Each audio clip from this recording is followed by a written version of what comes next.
Ang nakaraan, nagpakilala siya na siya ang master ng medisina, ngunit nakaisip agad ng pangontra ang kanyang half-sister. Sinabihan siya nito na huwag mag-impersonate ng tao, at sinabi niya sa mga tao na ang isang probinsyana na hindi nakatuntong sa kolehiyo, ay magiging isang master ng medisina.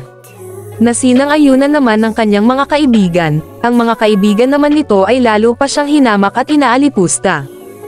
Sinulsalan pa nito ang bodyguard, na paano kung malaman ni Master Lu na may nagpanggap na siya ang honored guest, baka mapag-alitan ka lang, wika niya dito, kaya paaalisin na sana niya ang babae, nang may sumigaw na dumating na si Master Lu. Nandiyan na si Master Lu! Anong nangyayari dito? Bakit nandito pa siya? Master, wala siyang invitation at isa pa ay nagpapanggap siya si Mary Jane Ke. Pero huwag kang mag-alala, makakatikim siya sa akin upang hindi makapanggulo sa inyo ng master ng medisina. Bastard! Lumuhod ka! Narinig mo yon? Sinabi ng master na ikaw ay lumuhod. Welcome to my daily vlog.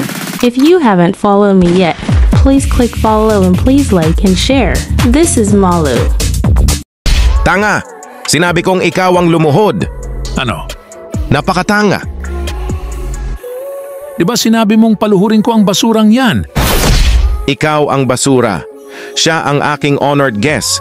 Kung hindi pa pala ako dumating dito sa tamang oras, ang aking bisita ay mapapahiya nang dahil sa iyo. Humingi kang tawad sa kanya, bilis!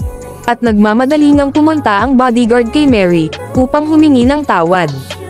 Panay ang sorry niya dahil hindi niya alam na siya pala ang inaantay ng kanyang master na honored guest. Pinaalis na ni Master Lu ang bodyguard, at pinakalagkad na niya ito sa mga bodyguard palabas upang maturuan ng leksyon. Humarap siya kay Mary upang humingi ng tawad sa mga nangyari. Sinabi niyang masyadong ignorante ang kanyang mga tauhan.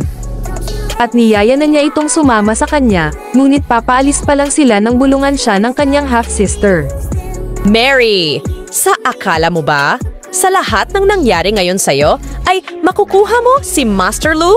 At kahit makuha mo pa, para lang makaakyat sa society, ay amoy basura ka pa rin sa loob at labas ng pagkatao mo.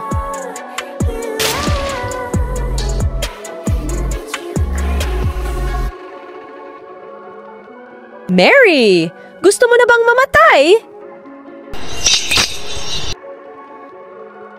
Sally, ang bunganga mo ay masyadong madumi. Kailangan mo na itong hugasan. Miss Gu, masyado mo nang ginulo ang party ko. Kung ako sa iyo, mas mabuting pang umalis ka na dito. Mr. Lu! Fiancé ako ni Jason Lee! Mr. Lu!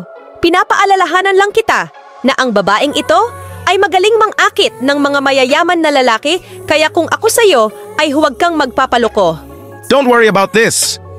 Well, papatawarin kita sa ngalan ni Mr. Lee.